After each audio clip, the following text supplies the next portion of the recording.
আমরা ধর্মের চেয়েও যে নোংরা রাজনীতিকে বেশি প্রাধান্য দিচ্ছি আমাদের পৃথিবীতে। এই নোংরা রাজনীতির কারণে আমরা একুল ওকুল দুকুলে হারিয়ে ফেলবো। একদিন এই নোংরা রাজনীতি আমাদের অস্তিত্ব বিলীন করে দিবে। আসসালামু আলাইকুম।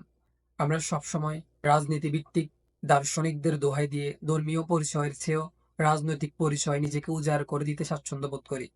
আমাদের দৈনন্দিন কর্মকাণ্ড, সমাজ, রাষ্ট্র পরিচালনার ক্ষেত্রে ধর্মীয় নেতার চেয়েও রাজনৈতিক নেতা বেশি প্রাধান্যযোগ্য। আমরা খুব অবলীলায় অকপটে এই বাক্য বলতে স্বাচ্ছন্দ্য বোধ করি যে আমরা জিয়ার সৈনিক, অথবা আমরা বঙ্গবন্ধুর আদর্শের সৈনিক। আমরা ভাবি এই 60-70 বছরের স্বল্প সময়ের মধ্যে আমাদেরকে আদর্শবান মানুষ করে গড়ে তুলতে ধর্মের চেয়েও বিদ্যমান নোংরা রাজনীতি বেশি ভূমিকা পালন করবে। আমরা এই স্বল্প সময়ের আভিজাত্য, আধিপত্য, অস্তিত্বের প্রখরতা, মানুষের উপর নির্যাতন, নিপীড়ন চালানোর জন্য অবৈধ ক্ষমতা, এই শব্দগুলোর দখলদারিত্বের জন্য হিংস্র জানোয়ারের ন্যায় পথভ্রষ্ট হয়ে গেছি। কখনো কি আমরা ভেবে দেখেছি এই শব্দগুলো আমাদের আলোকসজ্জ অন্তরকে দুমড়ে মুচড়ে শেষ করে দিচ্ছে?